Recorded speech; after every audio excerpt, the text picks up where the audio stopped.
Muy buenos días. Queremos dar una recepción muy calurosa y muy cristiana a todos los que están aquí presentes en el canal de YouTube de la Iglesia de Villa Martelli. Hoy tengo el privilegio de poder acompañarlos, ¿no es cierto?, en primer lugar en la parte de alabanza y luego también en lo que será la predicación. Lo que me toca a mí personalmente es el tema de la predicación. Trataremos un tema que creo que no tiene opuestos a este tema, porque se trata de lo que Jesús hizo por nosotros y específicamente vamos a hablar acerca de lo que el Señor dijo cuando estaba allí colgado en la cruz a punto de morir por cada uno de nosotros. Que el Señor nos bendiga y que nos ayude a apreciar este sacrificio y que no haya sido en vano. Muchas bendiciones.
Manos de Cristo, de Francisco E.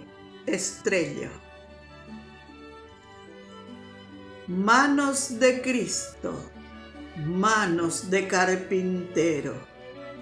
Yo no imagino aquellas manos forjando lanzas, forjando espadas, ni diseñando nuevos modelos de bombardero. Aquellas manos, manos de Cristo, fueron las manos de carpintero. Manos de Cristo encallecidas labrando cunas, haciendo arados, labrando vida. Yo no imagino aquellas manos entretenidas entre cañones, entre explosivos y entre granadas. Aquellas manos encallecidas se encallecieron labrando vida. Manos de Cristo, manos divinas de carpintero. Yo no imagino aquellas manos brutalizando tareas humanas, sino forjando labor creadora. Aquellas manos, manos de obrero, edificaron horas tras horas. Las manos febricitantes que hacen cruceros y bombarderos no están las suyas. Las suyas llevan marcas de clavo, marcas heroicas de sacrificio, aquellas manos sangrantes, fuertes, nervudas, manos de acero, son manos recias de carpintero que quietamente labra la vida.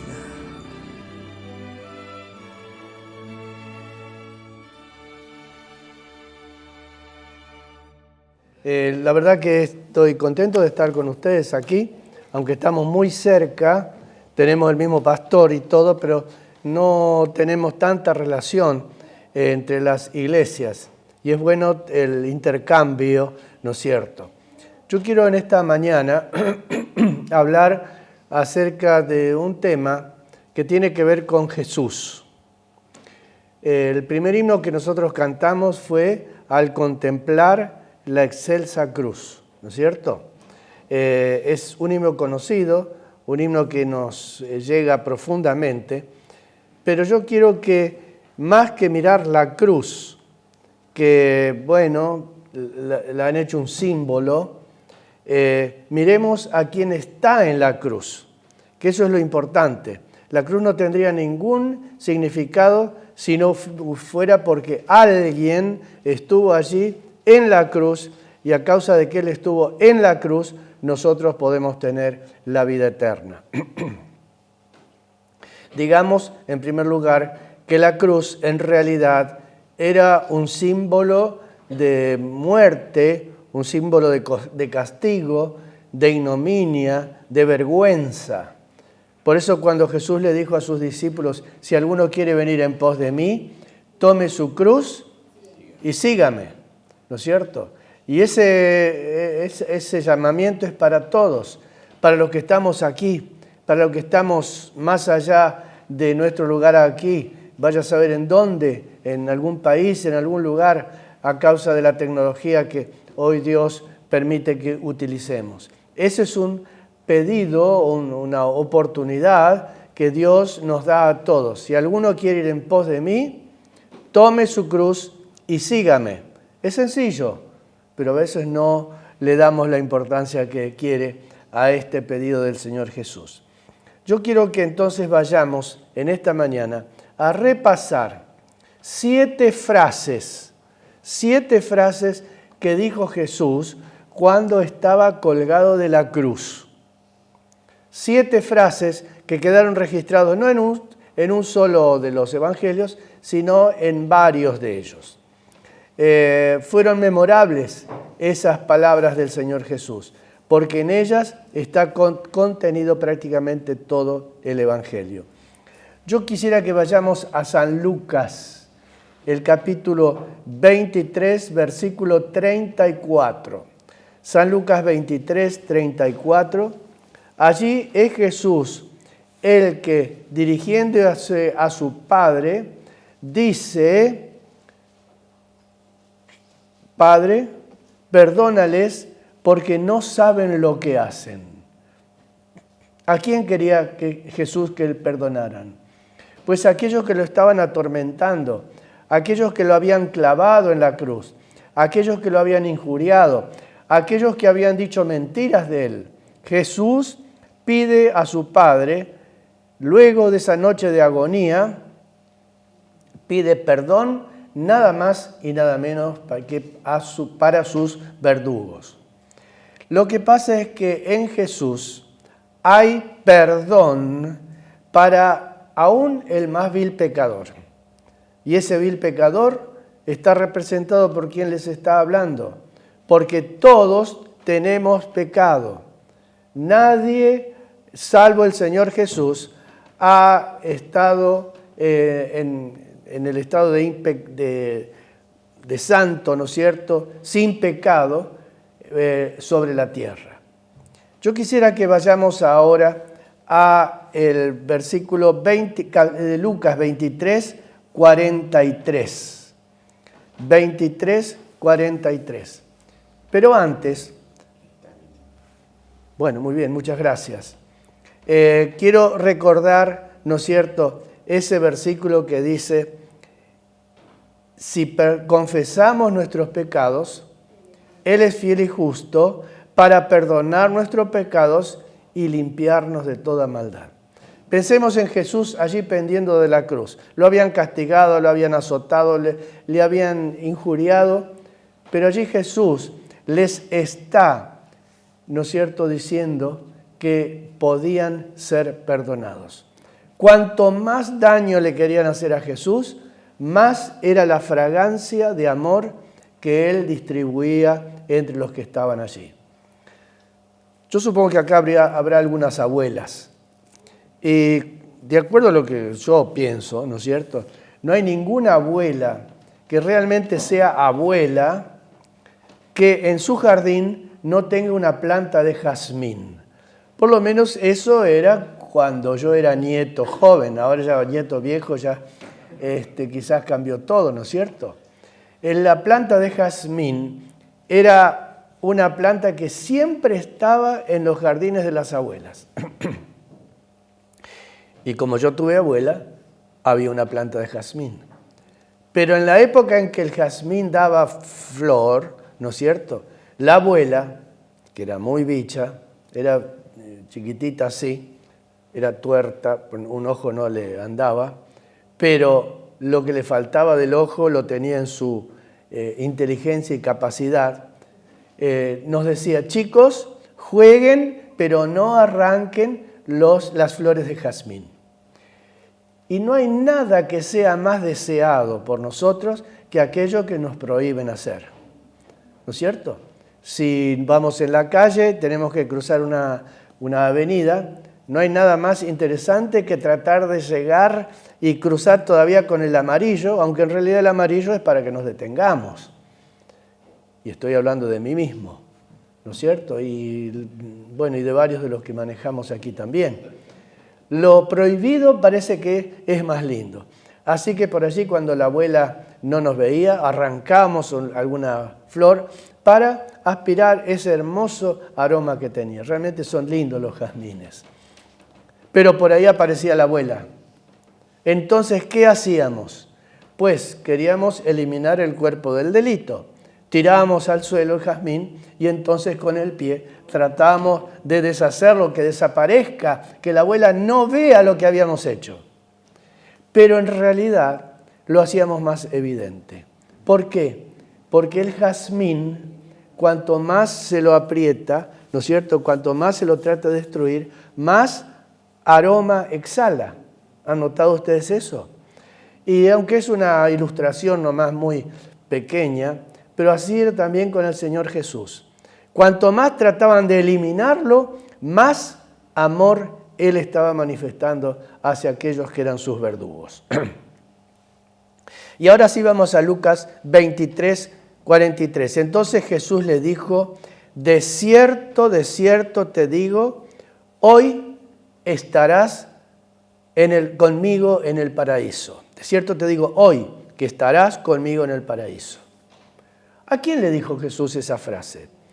Pues Jesús sabemos que fue colgado entre dos ladrones, por lo menos delincuentes. No sé cuál habría sido el peor. Yo lo que sé que Jesús allí, aún colgado entre dos delincuentes, ¿no es cierto?, le promete a uno que estará con él cuando él venga nuevamente. ¿Quién era ese? Bueno, ese se llamaba Dimas. Dimas sería a quien nosotros llamaríamos el ladrón bueno o el malhechor bueno. ¿Ustedes conocen algún malhechor que sea bueno? No, pero para distinguirlo del malo, del perdido completamente. ¿Qué pasó con una y con el otro? Bueno, el ladrón malo se llamaba Gestas. Dice la tradición, la Biblia no lo dice, la tradición dice que se llamaba Gestas. Y dice que cuando él era chico, lo habían matado a su padre con una pala. Por lo tanto, él tenía un rencor contra todos. Y ese, en el versículo 39, allí de San Lucas 23, dice, si tú eres el Cristo, sálvate a ti mismo y también a nosotros. O sí, ese sí condicional significa dudas. Si tú eres el que dices que puedes todo, bueno, ¿por qué no te salvas a ti mismo y de paso nos das una manito a nosotros y nos salvas a todos aquí? Él lo injuriaba. Los tres estaban colgados. Los tres estaban al borde de la muerte. Los tres estaban destinados a morir. Pero había uno que seguía persistiendo en el pecado. En cambio, Dimas, como dije, el ladrón bueno, estando al lado del Señor Jesús, le responde al otro diciéndole, ¿ni aún temes tú a Dios estando en la misma condenación? Tenía bien claro el pensamiento, estaba dándose bien cuenta en cuánto faltaba para morir. Y estando en la misma condenación, estaba a punto de morir, le dice, ¿ni aún temes a Dios estando en la misma condenación? Y acá dice una frase que realmente demuestra que tenía claro que él había hecho lo malo. Porque le dice, nosotros, refiriéndose a quién, a él y a Gestas, no lo incluía a Jesús, nosotros dos. Nosotros, a la verdad, estando en la misma, padecemos porque recibimos lo que merecieron nuestros hechos. Nosotros dos estamos recibiendo la paga de lo malo que hicimos. Mas este, dirigiéndose a quién, a Jesús, ningún mal ha hecho.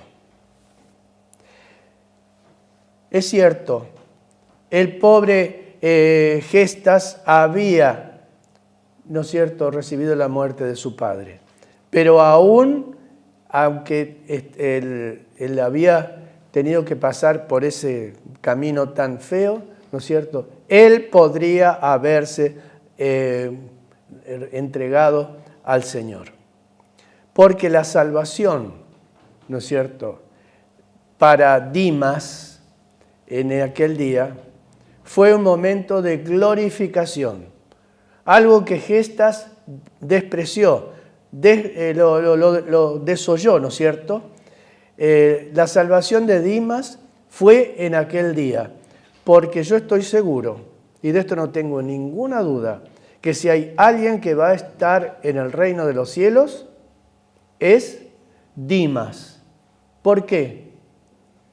Porque Jesús mismo se lo prometió, ¿no es cierto? Los demás tenemos la esperanza de estar, pero a este Jesús dijo, estarás conmigo en el paraíso. La salvación de Dimas fue en aquel día, como dije, glorificación. Pero Dios dice que todos podemos salvarnos, porque allí en 2 de Corintios, el capítulo 6 y versículo 2, dice, es en tiempo aceptable te he oído, y en día de salvación te he socorrido. He aquí, ¿cuándo? Ahora el tiempo aceptable, he aquí, ahora el día de la salvación. No es mañana, no es a la tarde cuando quizás yo sienta que debo arrepentirme. Es ahora, porque ninguno de los que estamos sentados aquí, empezando por el que está hablando, tenemos nuestra vida asegurada, porque estamos en las manos de Dios. Vamos a la tercera frase. Busquemos en Juan 19, el versículo 25 al 27. Dice allí que estaban junto a la cruz de Jesús su madre y la hermana de su madre, María de Cleofas, y María Magdalena. Las tres Marías de las cuales se habla, ¿no es cierto?, en el Evangelio. Cuando vio Jesús a su madre y al discípulo a quien amaba, ¿quién era ese discípulo? Juan, ¿no es cierto?, que estaba presente, dijo a su madre: mujer, he ahí tu hijo. ¿Y qué le dijo a Juan? Juan, he ahí tu madre. Después de perdonar a Dimas, Jesús miró y vio a su madre. Su madre humana, porque Jesús había nacido, ¿no es cierto?, por obra y gracia del Espíritu Santo. Es que en verdad esta mujer había sido el medio por el cual Dios había hecho el milagro de que naciera Jesús como un hombre. A través de esta mujer es que Jesús tuvo la humanidad, algo que ha de perdurar por los siglos, porque Jesús fue tan hombre como Dios, ¿no es cierto?, totalmente hombre y fue totalmente Dios, y esa característica habrá de conservarla por los siglos de los siglos. Pero aún en ese momento, el momento más difícil de su vida, Jesús honró a sus padres en su madre. Cuando dijo: hijo, ahí tu madre. En otras palabras, yo espero que ahora que yo me voy, tú te encargues de mi madre. En Éxodo el capítulo 20 y el versículo 12, tenemos el séptimo mandamiento. El quinto tiene que ser. Honra a tu padre y a tu madre. ¿Para qué? Para que vivas más. Vamos a decirlo de otra manera, más simple. Honra a tu padre y a tu madre. Jesús fue un hijo agradecido. Aunque él no tenía principio ni tiene fin, sin embargo, en este acto de salvar a la humanidad, él había nacido de una mujer y él tenía claro lo que él mismo les había dicho al pueblo de Israel cuando les dijo: honra a tu padre y a tu madre. Saben que los judíos lo habían desvirtuado. Ellos decían una frase que decía es corbán, y eso quería decir que, bueno, yo hasta aquí, más no puedo hacer cuando los padres eran viejitos.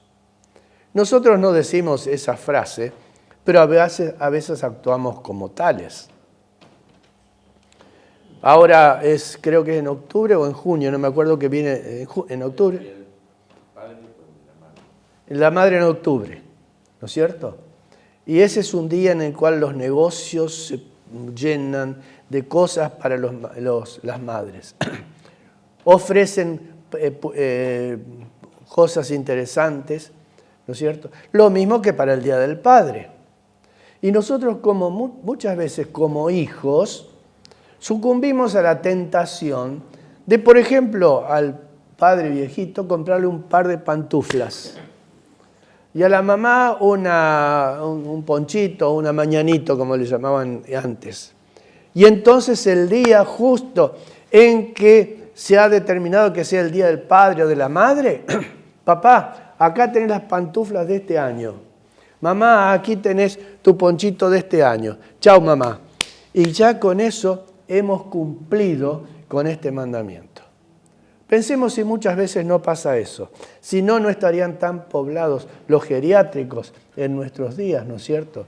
Si no, no habría tantos ancianos olvidados por sus hijos. Pero Jesús nos deja una enseñanza cuando en el mismo momento en que iba a morir, se acuerda de su madre y le dice: hijo, he aquí tu madre. Madre, he aquí tu hijo. En otras palabras, espero que tú te acuerdes de esta mi madre. Vamos a la cuarta frase. Mateo 27, 45 y 46. Allí dice: cerca de la hora novena. Ustedes saben que la luz solar era de 12 horas, ¿no es cierto? De 6 de la mañana a 6 de la tarde. Estamos hablando en un lugar donde prácticamente ese era el horario.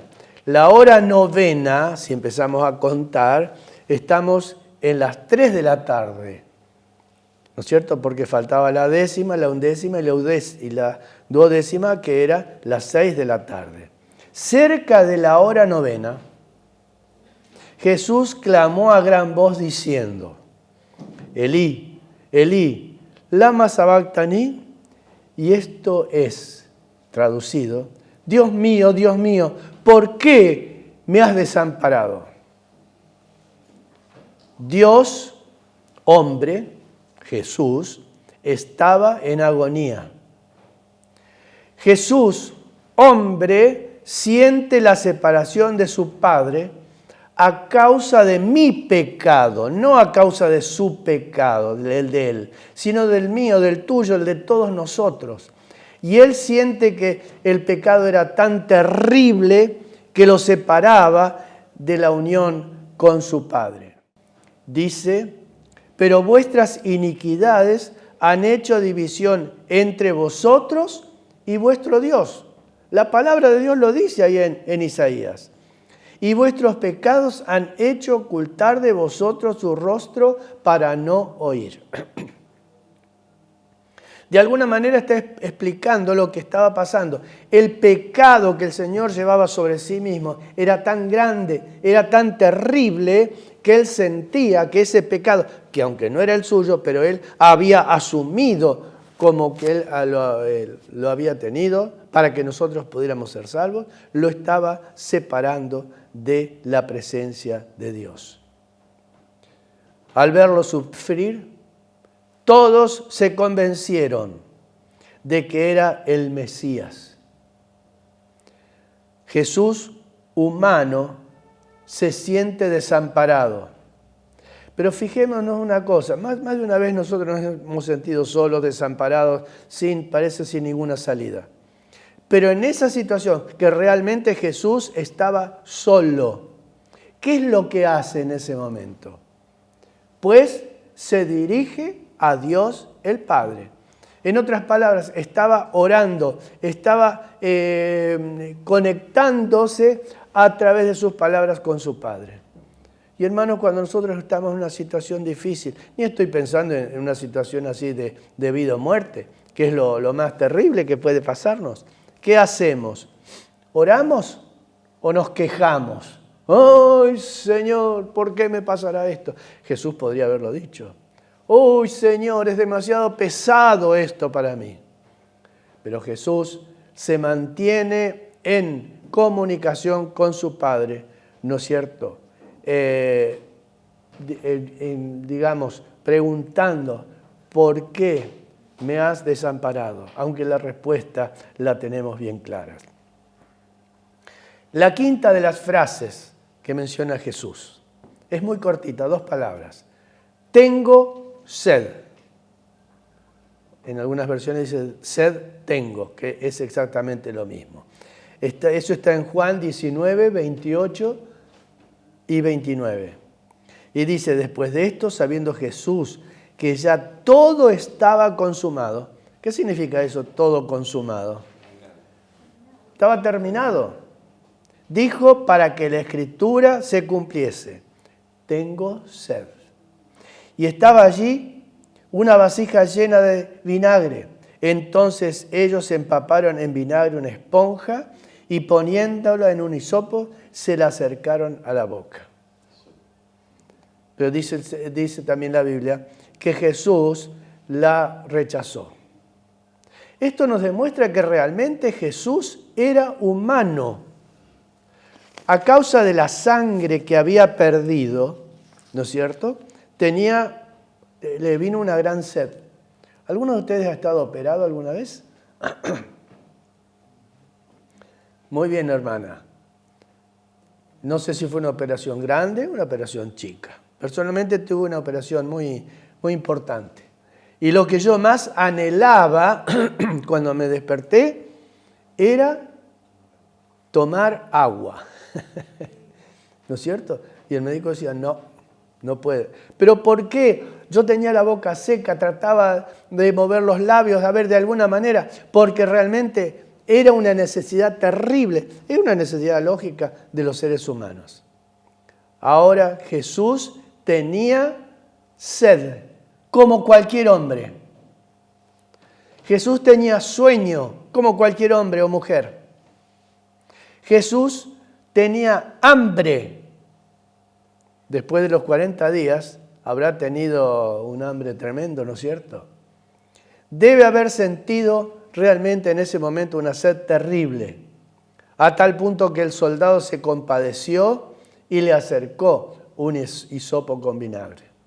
Nadie sino un soldado que adoraba ídolos y demás, porque era un soldado romano, ¿no es cierto?, se compadeció de la necesidad humana del Señor Jesús.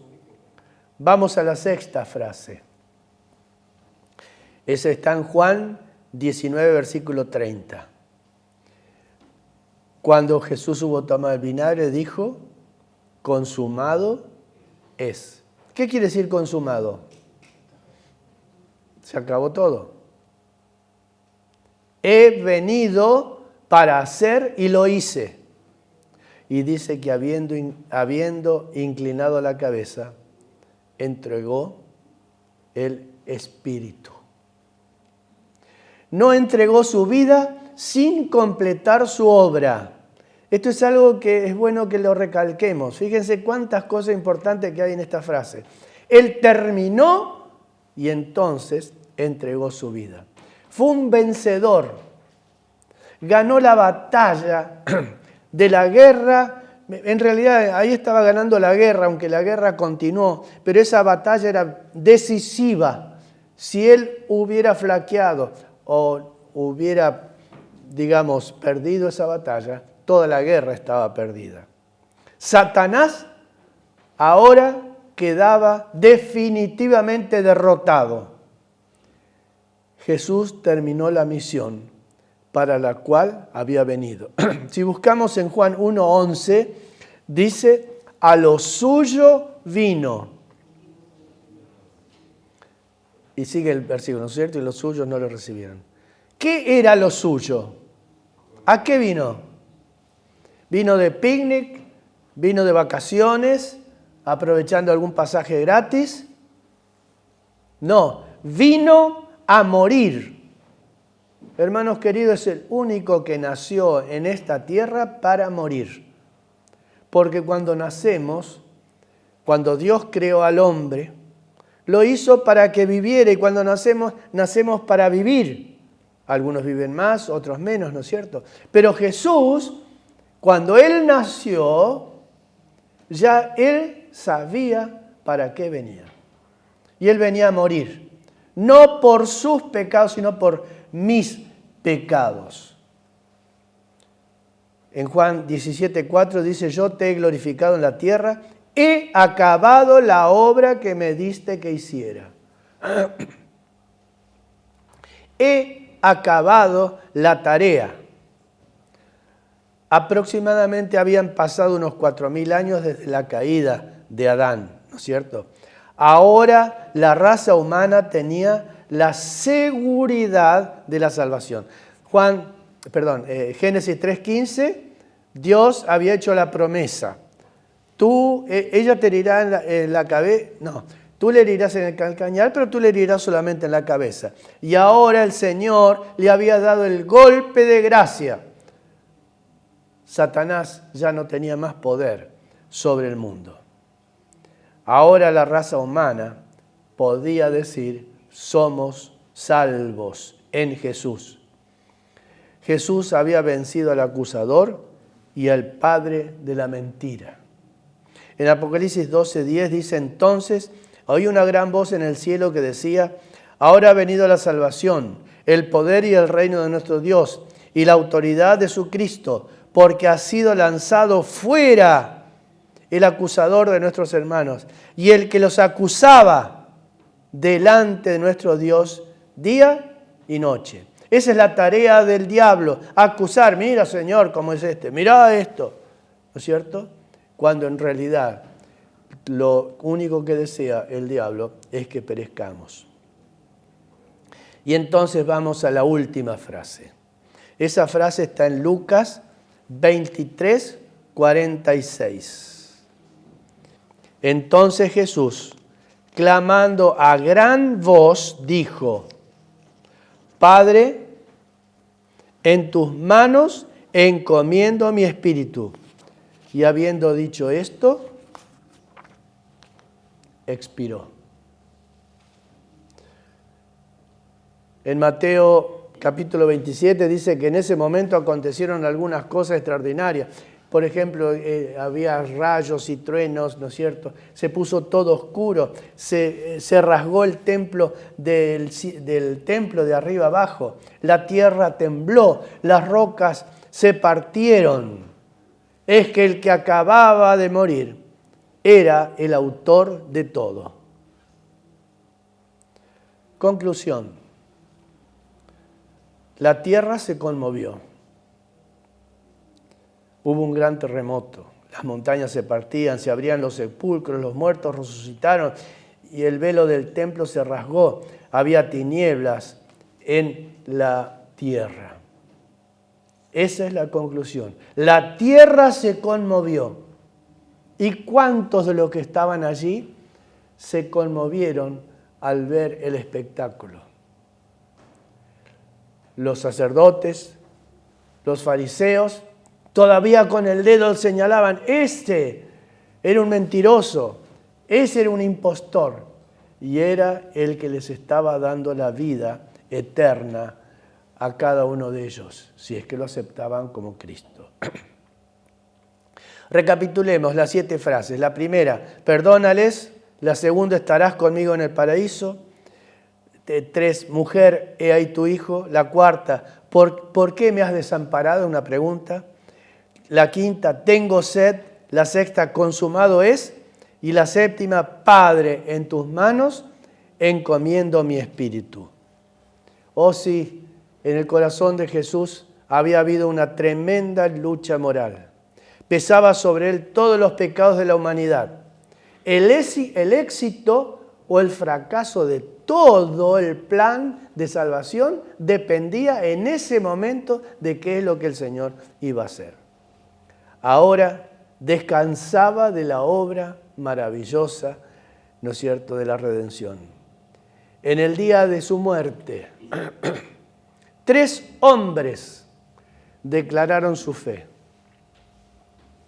Tenemos registrado. De lo demás no sabemos. Número 1, Simón Cireneo. ¿Quién era él? Un hombre que pasaba y que cargó la cruz. Segundo, Dimas, el ladrón arrepentido. Y en tercer lugar, el comandante de la guardia, ¿no es cierto?, que estaba ahí al lado. ¿Cuáles fueron las palabras de él? Verdaderamente este era hijo de Dios. Nuestra mayor necesidad hubiera sido la información. Si nuestra mayor necesidad hubiera sido la información, Dios nos habría enviado a un educador o a un periodista para informarnos. Si nuestra mayor necesidad hubiera sido la tecnología, Dios hubiera enviado a un ingeniero tecnológico. Si nuestra mayor necesidad hubiera sido el dinero, Dios nos habría mandado un economista o un contador. Si nuestra mayor necesidad hubiera sido divertirnos, Dios habría enviado a un cómico o a un animador de fiestas.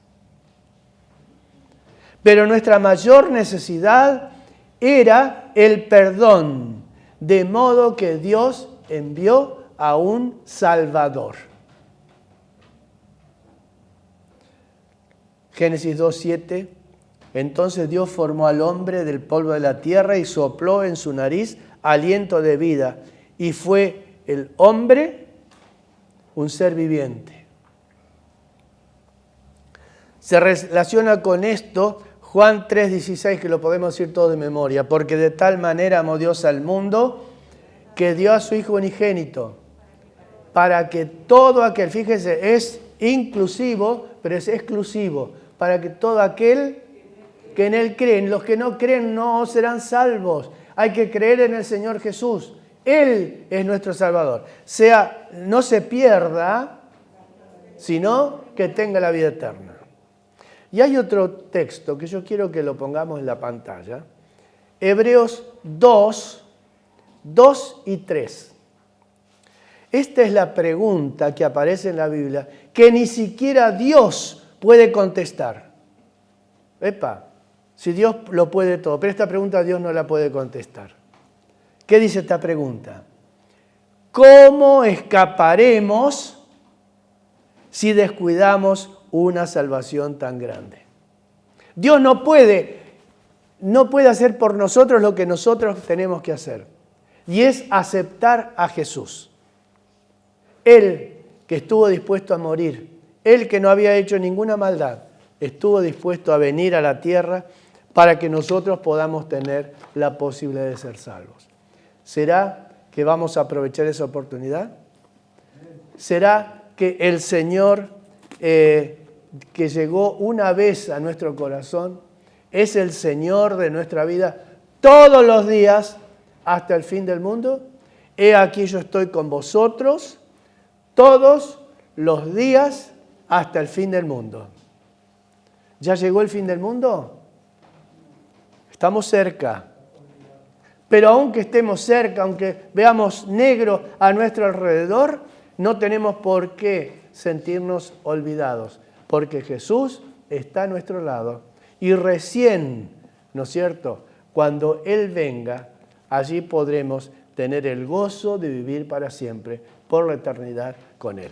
Que el Señor nos bendiga y nos acompañe para que tengamos una semana dedicada, ¿no es cierto?, a contemplar al Señor y a aceptar su tremendo sacrificio. Bendiciones. Amén.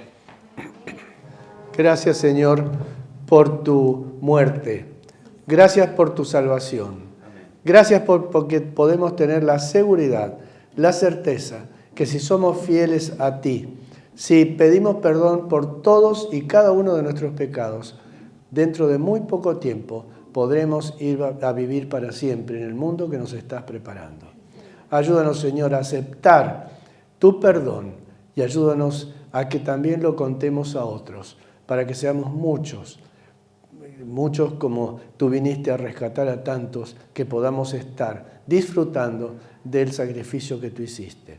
Acompáñanos en esta semana, que podamos dar testimonio de lo que tú haces con nosotros todos los días y que Él sea nuestro guía en cada una de nuestras actividades. En el nombre de Jesús. Amén. Amén. Hemos estado juntos por algunos minutos y damos gracias a Dios por lo que hemos escuchado, tanto en la parte musical también como lo hablado. En realidad, queridos, somos una familia y como familia, ¿no es cierto?, debemos gozarnos los unos con los otros. Y especialmente nos gozamos cuando podemos invitar a alguien para que nos acompañe. Si vos querés recibir algún material, algún mensaje, alguna predicación, no dudes en poner tu dirección, ¿no es cierto?, a través de los medios aquí que nosotros tenemos, y en cuanto podamos vamos a poder hacer llegar lo que vos estás pidiendo. Que Dios nuevamente te dé una semana feliz en su compañía.